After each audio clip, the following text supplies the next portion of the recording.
The courthouse had always carried an air of intimidation, a place where silence carried more weight than words, and where the smallest sound of a shuffling paper could echo like thunder.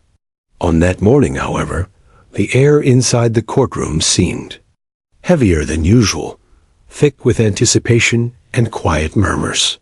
The trial in session had already drawn the attention of reporters, families, and curious spectators, each of them crammed into the gallery with expectant eyes.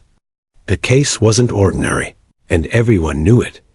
A string of crimes had rocked the small community crimes that involved betrayal, loss, and whispers of corruption. The man on trial sat stiffly at the defendant's table, avoiding eye contact with anyone, his face locked into a mask of cold indifference.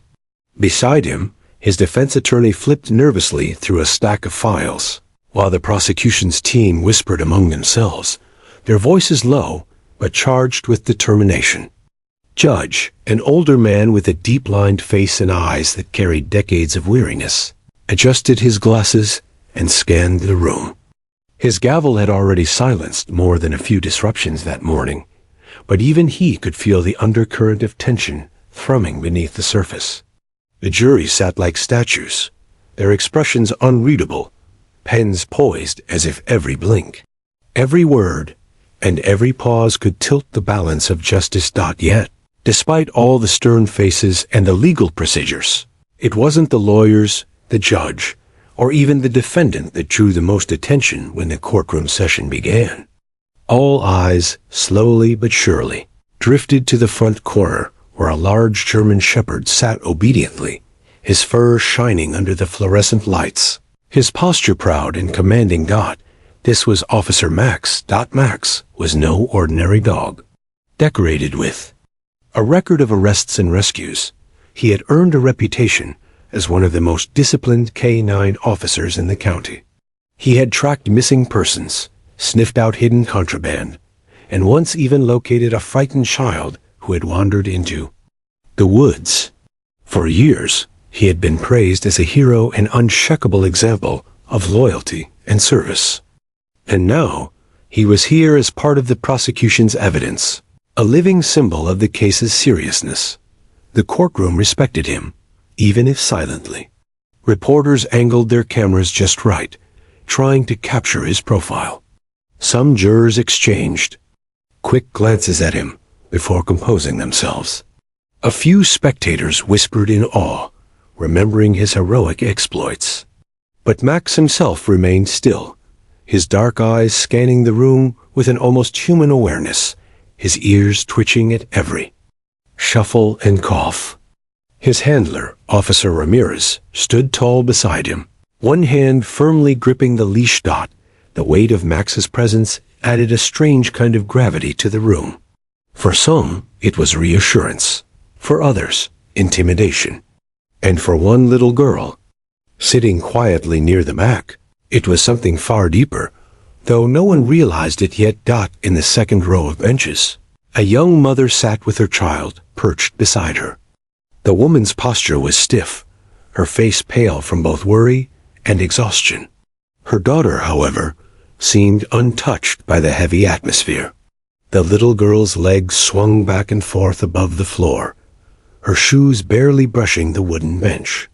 She clutched a small, worn stuffed bunny in one hand, her wide eyes wandering around the courtroom with innocent curiosity. Her name was Emily. At 3 years old, Emily didn't understand legal proceedings, didn't grasp the idea of trials or evidence. To her, the courtroom was just a big room filled with serious-looking people and strange smells of paper, wood, and polished shoes. Yet something about this place made her unusually quiet, as if she sensed the importance of it all in her own way. The adults noticed her presence, but dismissed it quickly. Why bring a child here? Some whispered under their breath. Too young to understand. The bailiff had hesitated at first when the mother entered with her daughter, but the judge, after hearing her quiet insistence that the child had a right to be there, had allowed it. And so Emily sat, a small flicker of innocence amid a sea of stern faces. as testimony began. The prosecutor's voice droned on about timelines and evidence, trying to hold the jury's focus. Papers rustled, pens scratched against notepads. From time to time, the defense attorney objected, his voice sharp and filled with impatience. The judge would respond with a measured tone, keeping order. It was all part of the rhythm of court predictable. Procedural, weighty. But then something subtle began to happen. Max, the ever-disciplined K9, shifted his position. It was slight at first, just the adjustment of his paws, the faint tilt of his head. His handler noticed, tightening his grip on the leash with a sharp command under his breath. Normally, that would have been enough. But this time, Max ignored the command. His eyes, once calmly scanning the room, had locked on something or someone. It was Emily. She sat still, clutching her stuffed bunny, her gaze fixed right back on him. Her little head tilted, almost mirroring his own posture. Her lips parted. In a small gasp, though no sound escaped, she blinked once, twice, and then continued to stare, as if the bustling courtroom had disappeared around her, and only the dog remained. Max's tail, which had rested flat on the floor, gave the slightest thump. A murmur ran through the gallery as a few people noticed the unusual movement. Officer Ramirez whispered another command, his voice firmer this time, but Max's ears twitched forward, his eyes never leaving the child. The judge lifted his eyes from the papers on his desk, frowning slightly. He was a man who had presided over hundreds of trials and knew the expected decorum of a police dog. This was different. Still, he allowed the proceedings to continue, though his curiosity was piqued. Meanwhile, Emily's mother glanced down at her daughter, puzzled by her sudden stillness. Normally, Emily fidgeted, tugged at her dress, or whispered questions at the worst possible times. But now she sat perfectly still, staring at the police dog with an intensity far beyond her years. The mother's heart gave a small, unexplainable jolt. Something about the way her daughter's eyes widened and softened at the same time filled her with unease. The child's lips moved slightly, forming a word only she could hear. Across the room, Max gave a quiet whine. It was soft, almost imperceptible, but enough to draw startled glances. His handler tugged the leash sharply, his face reddening. "Quiet," he muttered under his breath. But the dog didn't break his gaze. The air in the courtroom shifted. People noticed. A reporter scribbled furiously. One of the jurors tilted her head, whispering something to the person beside her. Even the judge leaned forward slightly in his seat, sensing that something out of the ordinary was unfolding. Emily's small fingers tightened around her stuffed bunny. She blinked again, her gaze never faltering. The moment stretched, silent and fragile, as if the entire room held its breath. And then, slowly, almost timidly, she lifted her arm. Her hand rose shakily, her tiny finger pointing directly at the German shepherd. Gasps broke the silence, spreading like a wave through the courtroom. The moment the heavy double doors creaked open, heads turned. A hush fell over the gallery as a young woman stepped inside, her face pale but determined, her steps measured as though each one cost her more strength than she could afford. Her grip was firm on the small hand she held, and at the end of that hand toddled a child no taller than the wooden railing of the jury box. Gasps, whispers, and even a few scoffs rippled through the benches. What business did a toddler have in the middle of a high-stakes criminal trial? Courtrooms were places of stern rules, of order and authority, not playgrounds or nurseries. Yet here was a child with flushed cheeks, big curious eyes, and tiny shoes that squeaked softly against the polished floor. Emily.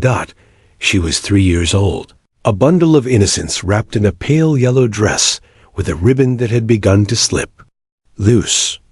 In her free hand, she clutched a stuffed bunny, its fur worn thin in places from countless nights of comfort. The toy looked comically out of place against the backdrop of mahogany wood, stern-faced jurors, and suited lawyers. But Emily didn't care. She was simply following her mother, her steps quick and unsteady, her gaze darting around as though she were stepping into a world too big and too heavy for her small body. Her mother, Sarah, guided her with a firm but gentle hand. Sarah's shoulders were tense, her jaw set. She could feel the judgment in the stares around her, the silent questions pressing in. Why bring her? What purpose could this serve? Sarah ignored them. She had fought for this moment, insisted on it against advice and even gentle warnings. She knew her daughter had a right to be there. She knew the truth could not be denied if Emily saw it with her own eyes. The bailiff had hesitated at the door. "Ma'am, children," he had begun, his voice low but firm. "She's part of this," Sarah had interrupted softly, but with a steadiness that surprised even herself.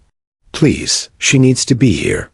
The bailiff, uncertain, had looked to the judge, who after a long pause gave the faintest nod. And so the door had opened, and the child had entered, shifting the entire atmosphere of the trial in a single moment. Now, as Sarah and Emily found their seat in the second row, a ripple of murmurs followed them. Jurors exchanged quick glances. Reporters scribbled furiously in their notepads. Even the defense attorney raised an eyebrow, leaning toward his client to whisper something that made the man smirk coldly. To them, the child was a distraction, perhaps even a stunt. But to Sarah, it was a silent act of defiance, of hope. Emily swung her legs as she settled onto the bench, her shoes dangling above the floor. She looked around curiously, her eyes skipping over the lawyers, the jury, the stern man in the black robe, and finally, resting on the front corner of the courtroom. That was when she saw him. Officer Max? The dog sat upright, his fur gleaming, his eyes sharp and alert. To most, he was simply a decorated K9, a symbol of loyalty and justice. To Emily, however, the sight hit differently.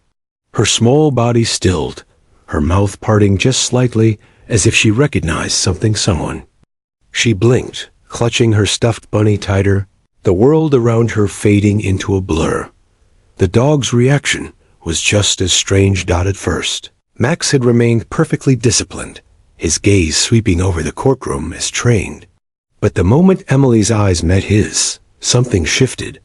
His ears perked, his body leaned ever so slightly forward, and his tail gave the faintest twitch. His handler, Officer Ramirez, felt the tension on the leash and gave a quick tug. "Easy, Max," he muttered under his breath, trying to keep control. But Max's attention did not waver. It was as though, in a room filled with strangers, he had spotted someone familiar, someone he had been waiting for. Sarah noticed it too. She felt her daughter stiffen beside her, saw the way Emily's little hand stilled against her bunny, her gaze unblinking. For a heartbeat, Sarah thought her daughter might cry, but instead, Emily tilted her head slightly, mimicking the same curious tilt Max had given her. The moment was fleeting, delicate, and yet heavy with an unspoken significance that no one fully understood yet. Around them, the courtroom tried to carry on. The prosecutor rose again, speaking in a steady, practiced rhythm about evidence, timelines, and testimonies. The defense shifted uncomfortably, already plotting objections. The judge leaned back, listening with the weariness of a man who had heard countless arguments before. To most, it was just another day in court, just another trial to be decided. But those who paid attention, the reporters in the front row, the juror who couldn't stop glancing at the little girl, the bailiff who frowned as Max's tail flicked, again knew something had changed. Because in the middle of all that tension, in a room built for conflict and law, a bond had sparked silently between a child and a dog. Sarah reached over, brushing a loose strand of hair from Emily's face. "Sit still, sweetheart," she whispered softly, trying to keep her voice steady. Emily nodded, but her eyes never left Max. And Max, despite the firm grip of his handler and the commands muttered in his ear, didn't look away either. The trial carried on. Witnesses were called. Lawyers spoke with urgency. Papers shuffled, pens scratched, a gavel tapped for order. Yet beneath it all was that silent connection, growing stronger by the second, pulling invisible strings that neither the law nor procedure could untangle. And though no one said it aloud, the truth hung heavy in the air. The child knew the dog, and the dog knew the child. The courtroom had always demanded discipline. Every sound, every movement was supposed to be deliberate and controlled. But the German shepherd sitting at the front was beginning to break that unspoken rule, and people were starting to notice. Officer Max, the decorated K9, was trained to sit still no matter the circumstances. Gunfire, shouting, chaos, nothing had ever shaken his composure. Yet at that very moment, his body betrayed him. His chest rose and fell with quickened breaths. His ears pointed sharply forward, and his eyes locked onto a single spot in the gallery. A little girl with a stuffed bunny. His tail moved. Just once at first, a small, almost hesitant thump against the polished floor. Officer Ramirez frowned. He had worked with Max for nearly 2 years, and had never seen him break focus in a courtroom. A subtle tug on the leash usually corrected the dog instantly, but this time, Max didn't even flinch. Ramirez leaned down, his voice firm but quiet. Stay. He ordered. Max didn't blink. Instead, his tail thumped again, harder this time, echoing faintly in the silence of the chamber. A murmur spread across the benches. Jurors shifted in their seats, trying not to look too openly at the animal. One reporter scribbled so quickly his pen squeaked against the paper. Control your dog, the defense attorney muttered sharply. Loud enough for Ramirez to hear. I am, Ramirez shot back in a low voice, but even he wasn't convinced. He gave the leash a stronger pull. Max, heel. The shepherd whined softly, the sound startling in its vulnerability. It wasn't the growl of a police dog on alert, or the bark of a dog in command. It was the whimper of recognition, of longing. Ramirez froze. Max hadn't made that sound in years, the judge noticed. His eyes, tired from hours of legal jargon, lifted from his notes. He watched as the proud K9 strained slightly forward, his muscles tense but not aggressive, his focus unshakably fixed on the child in the second row. Is there a problem with the dog, officer? The judge asked, his voice carrying across the courtroom. Ramirez straightened, heat rushing to his cheeks. No, Your Honor, just restless. The judge raised an eyebrow, but said nothing more. He gestured for the prosecutor to continue. Still, the seed of curiosity had been planted. Meanwhile, in the gallery, Emily's small body had gone very still. The girl who had spent the first minutes swinging her legs and fiddling with her bunny now sat frozen, eyes wide and shining. She stared at Max the way a child stares at a long-lost toy suddenly found in a forgotten box, as though she couldn't believe he was real. Her lips moved. No sound came out, but her mother saw it. The single word formed clearly on her daughter's mouth. Buddy. Sarah's heart clenched.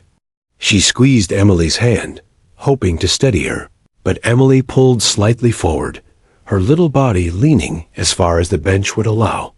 Her eyes never left Max's, and Max never left hers. Emily, Sarah whispered, bending down close.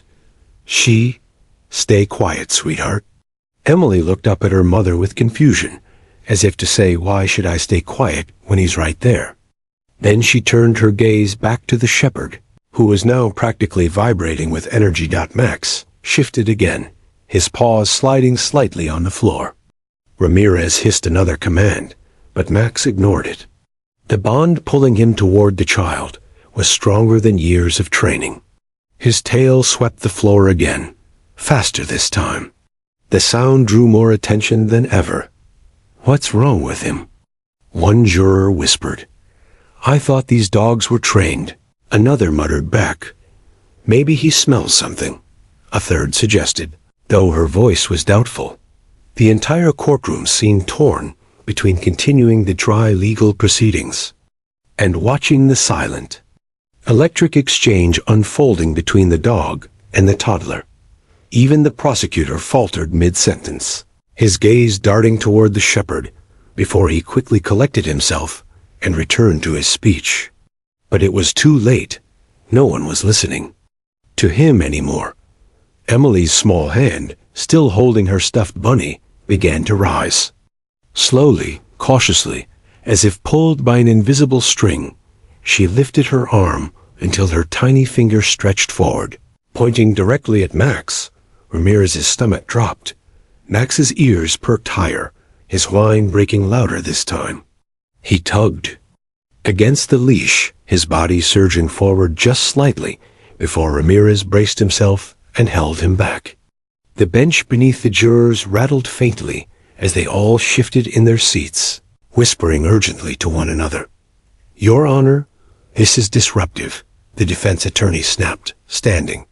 "If the animal cannot be controlled, sit down, counselor," the judge interrupted, his eyes fixed not on the dog, but on the child. The silence that followed was deafening.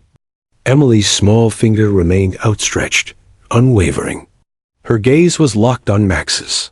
The dog gave one final, desperate tug on the leash, whining so loudly that it echoed off the walls. And then, in a voice so soft, yet so piercing that it cut through the silence, Emily spoke for the first time that day. "That's my dog." The words were barely more than a whisper, but they landed like thunder. Gasps erupted across the room. One of the jurors covered her mouth. Reporters leaned forward in their seats, pens flying. Even the bailiff blinked in shock, his stern composure breaking for the briefest second. Ramirez froze, his grip tightening on the leash as if he feared letting go might confirm the impossible. Sarah's hand flew to her mouth, her eyes filling with tears. She had prayed this moment would never come, that Emily wouldn't recognize him, that the painful truth could remain buried. But children had a way of seeing what adults tried so hard to deny. "That's Buddy," Emily repeated, louder this time, her voice trembling but sure. "My dog." The room fell into chaos. The silence in the courtroom was shattered by the smallest of gestures. Emily's hand, tiny and trembling, remained lifted. Her little finger, still wrapped around her worn stuffed bunny, pointed directly at the German shepherd. It was such a simple act one a child might make when identifying a toy or asking for a treat, but in the charged atmosphere of the courtroom, it landed like a hammer. The first gasp came from the front row of spectators, then another from the benches in the back, until the sound spread like ripples in water. The collective inhale of the crowd hung heavy in the air, leaving an eerie stillness in its wake. Max responded instantly. His tail thudded against the floor, faster now, uncontrollable. He strained against the leash with a strength that nearly toppled his handler forward. Ramirez gritted his teeth, planting his boots firmly and tightening his grip, but Max's determination was undeniable. "Max!" "Stay," Ramirez hissed, his voice sharp and urgent, but the shepherd's focus was unbreakable. His dark eyes shone with something raw, something painfully human. Recognition. The judge leaned forward in his seat, the polished wood creaking beneath him. His eyes, usually clouded with exhaustion from endless trials, sharpened with curiosity. He had presided over hundreds of hearings, had heard countless testimonies, confessions, and lies, but never had a police dog disrupted his courtroom. The jury shifted, their whispers rising like a tide. One juror covered her mouth, her eyes darting between the child and the dog. Another leaned toward his neighbor, whispering, "She's pointing at him. Why is she pointing at him?" The defense attorney slammed his hands against the table. "Your Honor, this is absurd." He barked, his voice booming in the tense chamber. A child pointing at a dog? This is irrelevant and distracting to the proceedings. I demand that order be restored. But the judge didn't look at him. His gaze stayed fixed on Emily. The toddler's small body trembled slightly, but her eyes were steady. Her lips parted, and her voice, soft, high-pitched, yet piercing in its clarity, rang out across the room. My dog.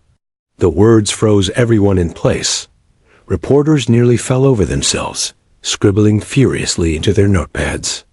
Some even raised cameras, snapping photos of the tiny child with her finger outstretched, capturing the moment they knew would dominate headlines. Sarah's breath caught in her throat. Her hands shook as she reached for Emily, desperate to pull her hand down to shield her from the weight of so many eyes.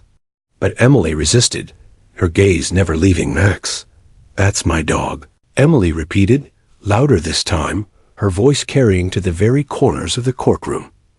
A stunned silence followed.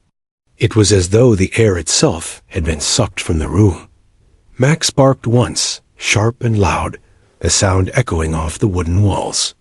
It wasn't an aggressive bark, but an unmistakable call of recognition, of joy.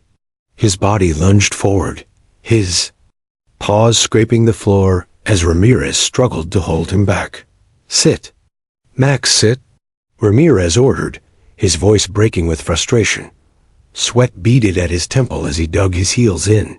But Max ignored every command. His training, his discipline, the years of obedience drilled into him, none of it mattered now. Little girl had spoken. The defense attorney, red-faced with fury, stood again.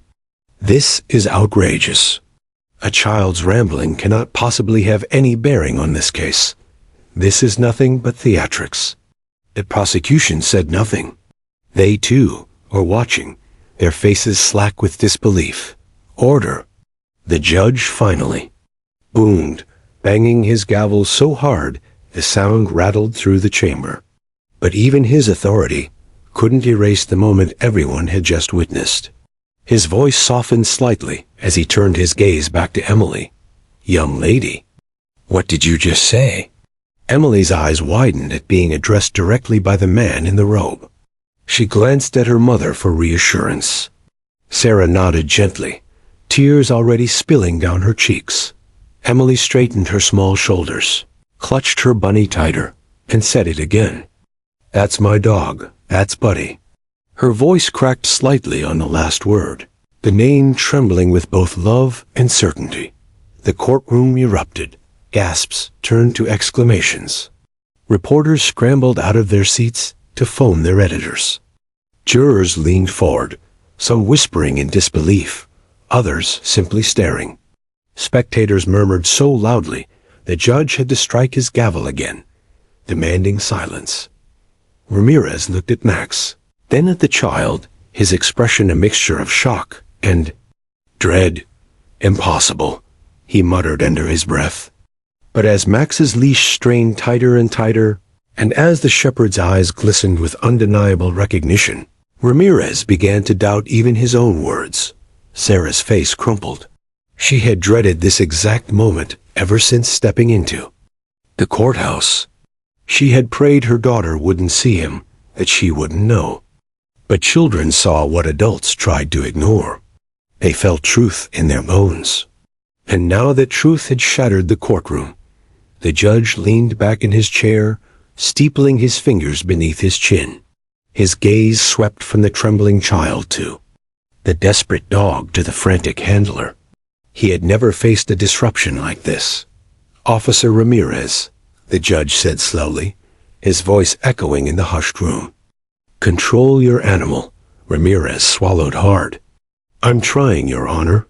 Max whined again, a sound so mournful that even the jurors shifted uncomfortably. He pawed at the floor, desperate, pulling against the leash with every ounce of his strength. The judge's gaze returned to Emily. And you, he said gently. Why do you believe this dog belongs to you? Emily looked confused, as though the answer were obvious. She tilted her head, her curls bouncing slightly. Because he's Buddy, she said simply. He's my dog. He used to sleep in my bed. He used to chase me in the yard. He's my best friend. Tears streamed freely down Sarah's cheeks now. She tried to hush her daughter, but Emily tugged away, her small voice unwavering. Buddy's mine. The courtroom had turned upside down. The trial, the evidence, the case, all of it faded into the background. What remained was a little girl pointing at a police dog, and the possibility that everything they thought they knew was about to unravel. Judge struck his gavel once more, his voice tight with control. This court will take a recess, he declared. Effective immediately. But the murmurs, the gasps, and the image of a child pointing at a dog refused to quiet, because everyone in that room knew nothing would ever be the same after those two words. The air in the courtroom felt charged, like a storm cloud had drifted inside and hovered above the benches.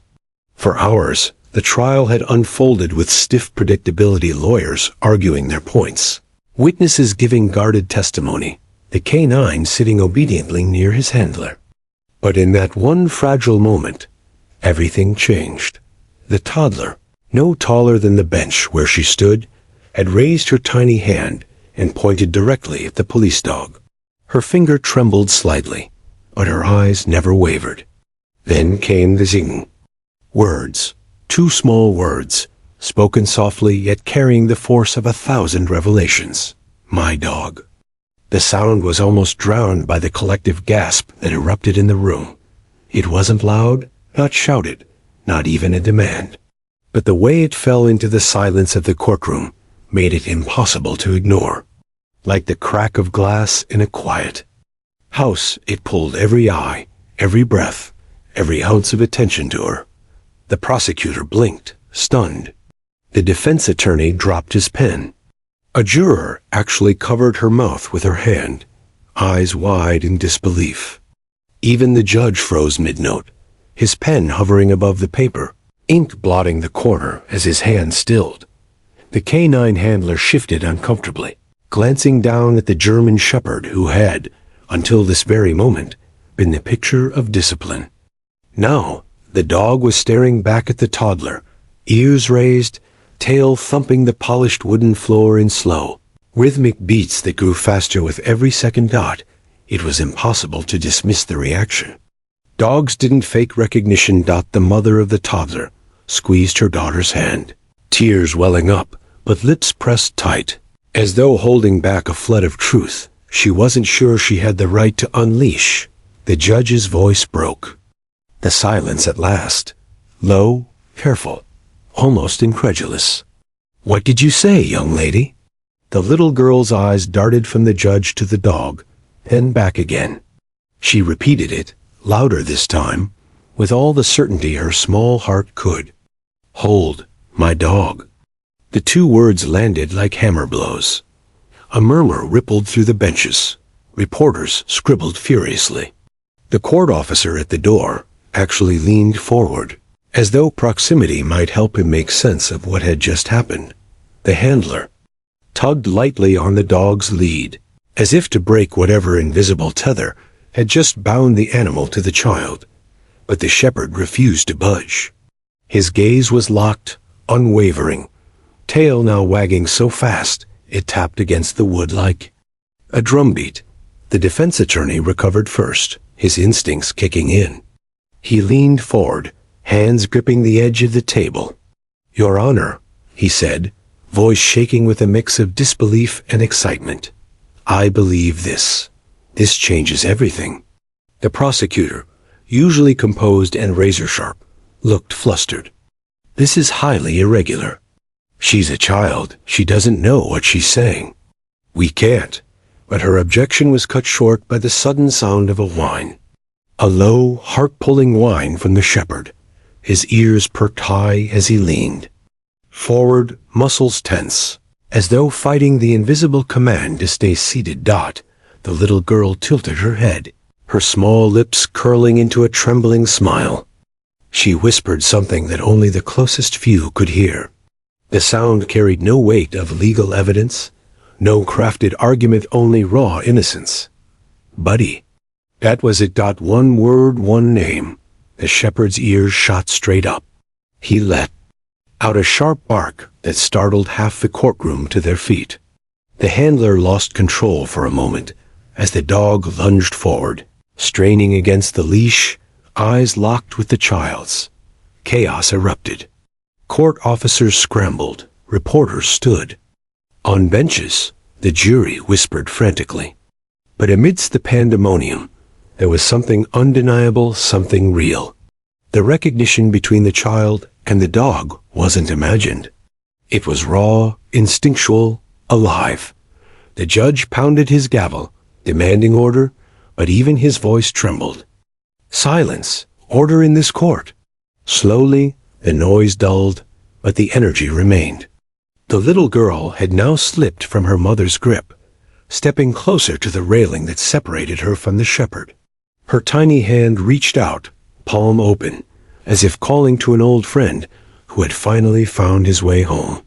The handler shook his head, visibly rattled. Your Honor, with respect, this dog is a working K9. He doesn't belong to... The judge cut him off. Not another word.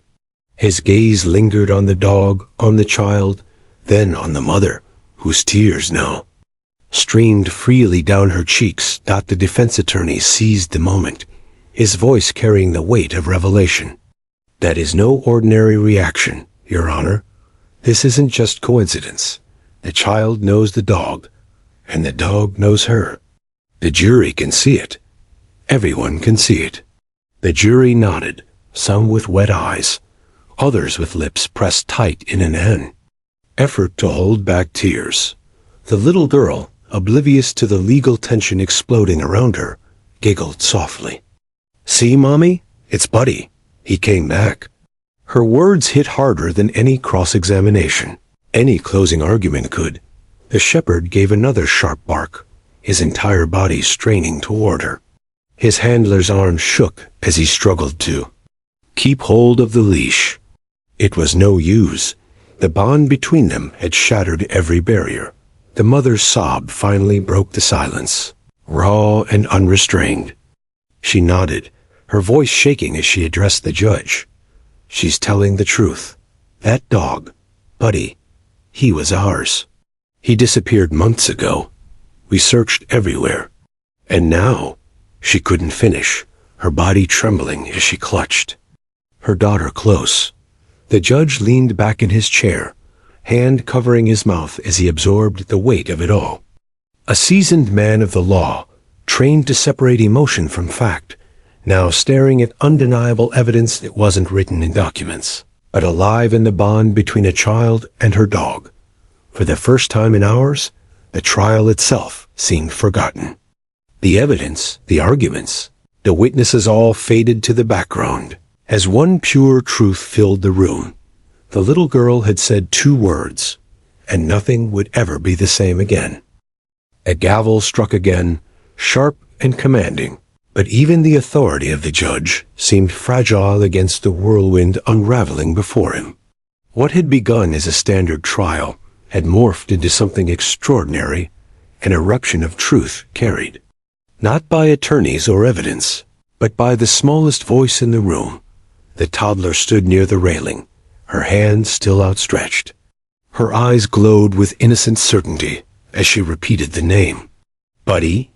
The German shepherd's handler fought to keep control, but the leash might as well have been a thread of paper. The dog's strength, usually measured and obedient, now surged with recognition. He barked again, loud and sharp, chest heaving with the sound. The courtroom walls seemed to vibrate with the intensity of it. The mother clutched her daughter, torn between pulling her back and letting her go. Tears spilled freely. Her voice choked as she whispered, "It's really him." The prosecutor slammed her hand down on the table, her composure unraveling for the first time in the trial. "Your Honor, this is inappropriate. That dog is part of the evidence in an ongoing case. We cannot allow..." The judge silenced her with a single raised hand. His face was stern, but his eyes betrayed something deeper, a conflict between law and humanity, between rules and truth. He looked toward the defense attorney, whose lips curled into the faintest smile. "Your Honor," the defense attorney began, "with all respect, you can see what we all see. This is not theatrics. This is recognition, undeniable recognition." He gestured toward the shepherd, who was now whining softly, eyes never leaving the little girl. "This animal is not just a K9. He has a past, a family, and the fact that he responds to this child proves it." Gasps and murmurs rose again. Members of the jury leaned forward, their carefully neutral faces now lit with emotion. Some clutched tissues, others clasped their hands tightly, trying to process the weight of what was unfolding before them. The judge exhaled slowly, fingers steepled before him. "This court does not run on emotions. We run on facts, evidence." But, even as he spoke, the shepherd disobeyed his handler's grip for the first time. With one sudden surge, he pulled free. The leash slipped from the handler's hand, like a rope through water. The courtroom erupted. The dog bounded across the space, his paws clattering against the floor. Officers lunged to intervene, but the shepherd was too quick, too focused. He stopped abruptly before the toddler, lowering his body to the ground in submission, tail wagging furiously. His head nudged against her tiny hand, and the girl laughed a pure, joyous sound that pierced through the tension like sunlight through storm clouds. "Buddy," she squealed, burying her face into his fur. The dog licked her cheek, whining, pawing gently at her side as if to say, "I found you." The jury broke their silence. Some cried openly. A middle-aged juror dabbed his eyes with a handkerchief. Another whispered, "I've never seen anything like this." The mother sank to her knees, wrapping her arms around both her daughter and the shepherd. Her sobs echoed through the room, filled with relief, grief, and gratitude all at once. The defense attorney seized the moment, his voice rising with conviction.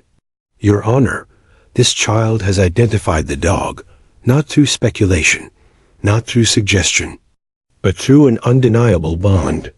This bond has been displayed in front of the jury, the press, and this entire courtroom. If there was ever living, breathing evidence, it is before us now." The prosecutor shook her head furiously, papers scattering across her desk. "This is outrageous. We cannot let the testimony of a 3-year-old and a dog no less derail the judicial process." But her words fell flat. The jury wasn't looking at her. No one was. All eyes were on the child, the mother, and the dog who had defied command to reunite with his family. The judge rubbed his temple, visibly torn. He had spent decades upholding the law, never allowing sentiment to sway the balance of justice. Yet here, before him, sat proof that defied logic yet radiated truth. Could he ignore it? Should he? The defense attorney pressed forward. "Your Honor, with all respect, what you have witnessed cannot be unseen. This dog wasn't just assigned to a case. He was taken from a family, and his sudden appearance in this trial changes the weight of everything presented." The prosecutor stood, pointing furiously at the defense. "This is manipulation. A stunt. You can't let this circus dictate." Her words were drowned out by the soft whimper of the shepherd as he nestled into the little girl's arms.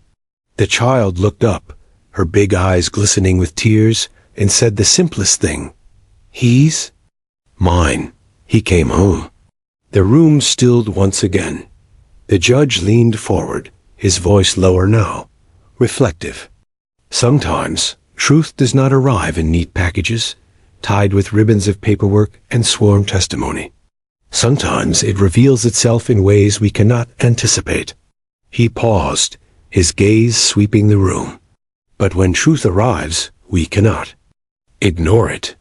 The prosecutor sank into her chair, pale and defeated. The jury exchanged glances, their expressions softening with a certainty that no argument could shake Dot. The mother clung to her daughter and the shepherd, whispering thanks under her breath as though in prayer. The defense attorney sat down slowly, satisfied. He didn't need to add another word. The scene itself was his closing argument. The judge cleared his throat. This court will take a recess. When we return, we will address how this revelation impacts the proceedings. Bailiff, ensure order is restored. But there was no way to truly restore order. The courtroom had been shaken at its foundation. As officers gently tried to coax the dog away, he refused to leave the girl's side. His loyalty was no longer to the badge, the uniform, or the courtroom. It was to her. Always her Dot, and in that moment, everyone present knew. This trial was no longer just about crime and punishment. It had become something bigger, something deeper. A story of loss, reunion, and the unbreakable bond between a child and her dog. 2 words had torn down. Walls that law alone could never breach. My dog. And nothing in the courtroom or the case would ever be the same again. The courtroom remained charged with an energy that seemed almost electric. Even after the judge called for a recess, the echoes of Emily's words, 2 simple words that had appended the trial, lingered like a storm cloud refusing to pass. Families, spectators, reporters, and jurors whispered to one another, each processing what they had just witnessed. A toddler pointing at a police dog. A dog recognizing her instantly. 2 beings, bound by memory and love, asserting a truth that no document or testimony could refute. The mother, Sarah, tried to calm her daughter. Emily, small and trembling, had her arms wrapped tightly around the German shepherd, whose large head rested gently against her shoulder. The dog's whine was soft now, a sound of reassurance rather than chaos. Officer Ramirez stood frozen, gripping the leash uselessly. He had seen hundreds of canine reunions with handlers and victims, but nothing like this. His trained, disciplined dog had broken every command, every rule, every expectation to connect with the child in front of him. He was witnessing a bond formed long before training, a bond that ignored authority entirely. The defense attorney leaned toward the jury, whispering softly, "You've seen it. You know the truth. That dog is not evidence. That dog is family." His voice carried the weight of certainty, but even he felt the tremor in the courtroom's air, the tension that neither argument nor logic could explain. The prosecutor shook her head, hands pressed tightly together, trying to regain control of her composure. "Your Honor, this is highly irregular. We are veering into emotional territory. A child and a dog, while touching, cannot dictate legal proceedings." The judge, older and stern, ran a hand through his hair, exhaling heavily. He had spent decades teaching himself to separate emotion from evidence. And yet here it was, staring him in the face, undeniable and raw. He looked at Emily, at the German shepherd, at the mother holding her child, and he realized something profound. Sometimes the law had to bend to the truth it sought, even if it came in the form of innocence. "Order in the court," he said, banging his gavel once more. But this time, his voice carried a note of reflection rather than authority. "We will proceed. But let it be noted, what has just occurred may alter the course of this trial. Every witness, every statement, every piece of evidence must now be reconsidered in the light of new facts." The courtroom shifted as spectators and reporters murmured among themselves. Every person in the room knew that this trial had transformed from a procedural matter into something extraordinary, a story that would be told for years to come. Sarah leaned down to Emily. "Are you okay, sweetheart?" she asked softly. Emily nodded, her small hand stroking the dog's head. "Buddy is back," she said simply. The dog nudged her cheek with his snout, tail sweeping the floor. wagging so fast it created a soft thumping rhythm that seemed to echo the excitement in Emily's chest. Ramirez approached cautiously, finally, regaining some composure. "Ma'am, I need to secure the dog before things get out of control," he said, his voice careful.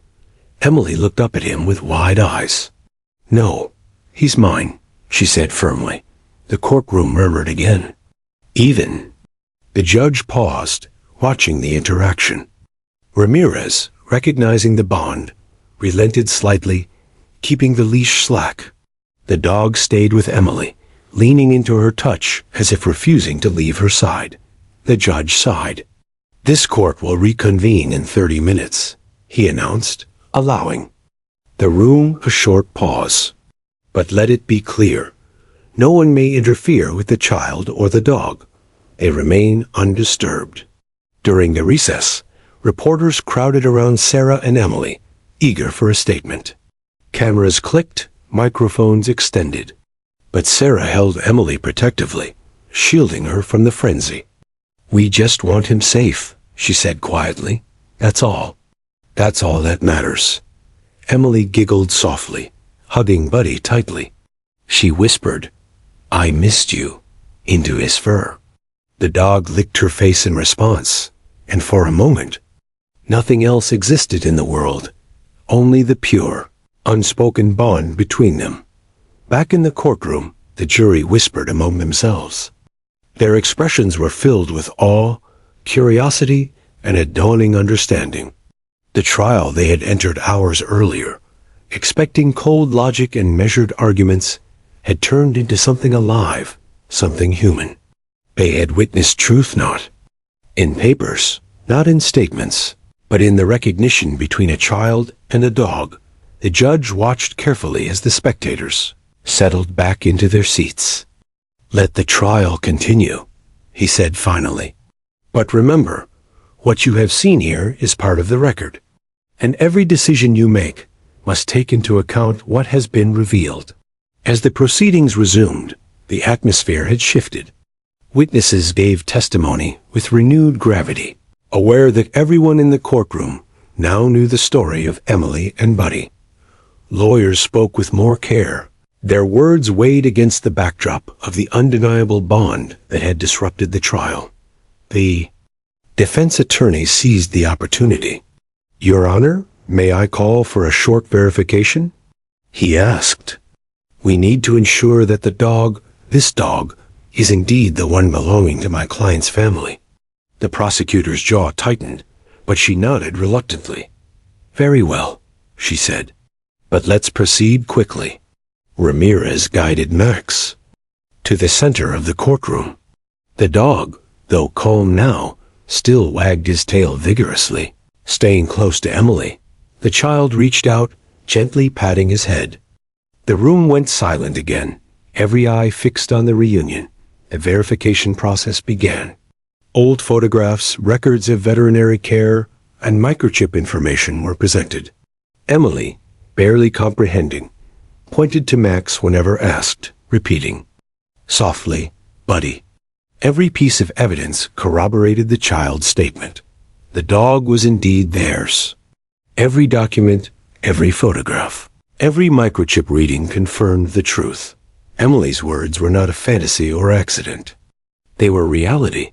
The courtroom erupted once more, not with anger or argument, but with relief and astonishment. Reporters scrambled to capture the moment. Jurors whispered among themselves, nodding, some with tears in their eyes. The judge, now fully aware of the weight of what had happened, leaned back in his chair, letting a rare, brief smile touch his lips. Sarah hugged Emily, crying softly. "You found him," she whispered. "You found him," Emily laughed. "I told you." "Mommy, Buddy's mine. He's back." The dog leaned into her embrace, tail wagging furiously. It was a perfect picture of reunion, of loyalty, and of truth revealed in that moment. The trial, the case, the courtroom itself, all of it, became secondary. The story wasn't about guilt or innocence anymore. It was about the unbreakable bond. Between a child and her dog Dot, and everyone in the room knew, nothing would ever be the same. The courtroom had transformed from a place of rigid procedure into a theater of human emotion. Every bench, every chair, every polished wooden surface seemed to vibrate with the energy of the past hours. The trial that had begun as a standard legal proceeding was now a story of reunion, recognition, and the undeniable bond between a child and a dog. Emily clutched Buddy's fur, her small arms wrapped tightly around the German shepherd's neck. His head rested gently on her shoulder, tail wagging with steady excitement. The dog's eyes, dark and alert, never left her face, mirroring the pure devotion that had guided him to this moment. Sarah knelt beside her daughter, tears streaming down her cheeks. "We finally found him," she whispered, her voice breaking, as though admitting it aloud made it real. "You never left his mind, and he never left yours." The judge, a man of decades-long experience, had leaned back in his chair, quietly observing the scene. He had spent years learning to weigh evidence, to measure testimony, to keep emotions separate from fact. Yet here, he could not ignore the truth unfolding in front of him. A child had spoken, and a dog had responded, creating evidence no one could fabricate. "Order in the court," he said finally, though his voice lacked its usual rigidity. "We will proceed with the case, but with full acknowledgement of what has occurred." Even the prosecutor, usually implacable, looked stunned. Her notes lay untouched on the desk, forgotten. She glanced at the defense attorney, who gave a subtle nod, eyes gleaming with vindication. The jury had shifted in their seats, some leaning forward, others whispering quietly among themselves, all deeply affected by the reunion they had witnessed. The verification process, begun during the recess, had concluded. Every document, photographs, veterinary records, microchip scans confirmed the simple truth. This was Buddy, Emily's dog, lost months ago and inexplicably returned at the most unlikely of times. The evidence, once considered tangential or irrelevant, had now become central to the unfolding story of the trial. "Your Honor," the defense attorney began, standing, voice steady but passionate. "This courtroom has just witnessed something extraordinary. A child, 3 years old, has identified the dog she lost months ago. That dog responded instantly, recognizing her, connecting to her in a way that no one else could deny. This bond is living evidence, as valid and undeniable as any document we have presented in this case." The judge nodded slowly, fingers steepled beneath his chin. "I agree. This courtroom has seen truth presented in an unconventional form. While legal documents are critical, they are not the only proof that can be considered. The testimony of this child, supported by the dog's reaction and corroborated by official records, is compelling beyond dispute." Emily looked up at her mother, then back at Buddy, her small hand stroking his fur gently. "He's back," she whispered, almost to herself.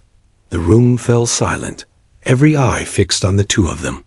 The bond between the child and the dog was tangible, almost physical. It radiated through the air, touching everyone present. The judge cleared his throat. "Given the extraordinary circumstances, this court will take them into full consideration in the proceedings. The dog's identification by the child, corroborated by records and photographs, is now part of the case record. All arguments and evidence moving forward must acknowledge this undeniable connection." A murmur spread through the room. The jury exchanged glances, some shaking their heads in disbelief, others nodding slowly. The prosecution, reluctantly, began adjusting her strategy, realizing that no amount of argument could erase what had just been witnessed. Outside the courtroom, photographers and reporters waited eagerly, hoping for a glimpse of Emily and Buddy. But inside, the mother shielded her daughter from the cameras. This was their private moment, a quiet triumph that had changed the course of the day and possibly the trial itself. Emily giggled softly, leaning against Buddy. "I knew you'd come back," she whispered. Buddy nudged her cheek with his snout, his eyes soft, full of understanding and love. The simplicity of their reunion contrasted sharply with the tension, arguments, and legal maneuvering that had filled the room just hours before. The judge spoke again, softer this time, his voice carrying more reflection than authority. "Sometimes the truth comes not from words written or statements sworn, but from acts of recognition, bonds that cannot be ignored. This courtroom has witnessed such a truth today." The jury sat quietly, absorbing the words. The significance of what they had seen, the toddler's declaration, the dog's response, the mother's unwavering faith, was impossible to overlook. They understood that this was more than a case. It was a lesson in loyalty, love, and the kind of evidence that transcended logic. Sarah hugged Emily tightly, whispering repeatedly, "We found him. We found him, sweetheart." Emily, small and innocent, stroked Buddy's fur, giggling softly. "I never forgot him," she said, her voice barely above a whisper. "He remembered me too." Ramirez, the dog's handler, had finally regained control, though he kept the leash slack. He watched silently, awestruck. Max had defied all orders, ignored every command, and yet remained perfectly obedient in his own way, obedient to the child he had loved and missed. The defense attorney turned to the judge. "Your Honor, the child's identification and the dog's reaction may well influence not only the perception of evidence, but the outcome of the case itself. We ask that full weight be given to this unprecedented testimony." The prosecutor swallowed hard, nodding reluctantly. "Understood, Your Honor," she said, her voice tight. She had no choice but to acknowledge the reality that no legal argument could erase. The judge leaned back, hands folded. "This courtroom has witnessed something remarkable. The trial will proceed with this new understanding. Let it be recorded that the child has identified the dog, that the dog has recognized the child, and that this bond is now part of the official record." For the first time that day, a feeling of peace settled over the room. The tension that had gripped everyone slowly loosened. The trial, while still important, now carried a deeper weight, one that transcended legal definitions. It was a story about family, loyalty, and the irreplaceable connections that define us. Emily leaned back against her mother, still holding Buddy close. She looked up at Sarah, eyes bright. "He's home," she said simply. Sarah smiled through her tears. "Yes, he is. And now we can finally move forward." Outside the courtroom, the reporters who had waited for hours finally captured photographs of Emily and Buddy together. Every image told the story of reunion, love, and the unexpected ways truth can reveal itself. Back inside, the judge watched silently, knowing that today's events would be remembered far longer than any verdict he could deliver. The child had spoken, the dog had answered, and the courtroom had been forever changed. In that quiet, profound moment, everyone understood that truth does not always arrive neatly wrapped in evidence or testimony. Sometimes it comes in a child's voice, in the recognition in an animal's eyes, and in the unspoken bond between them. "My dog," Emily whispered one last time, hugging Buddy tightly. And in the stillness of the courtroom, the word resonated. Proof of love. Proof of loyalty. Proof that some truths are undeniable, no matter how small or improbable the messenger may be. The trial would continue. The law would be upheld, and the case would reach its conclusion. But for Emily, for Sarah, and for Buddy, the most important verdict had already been delivered. They were together again. And in that truth, every heart in the room felt the weight and wonder of something extraordinary.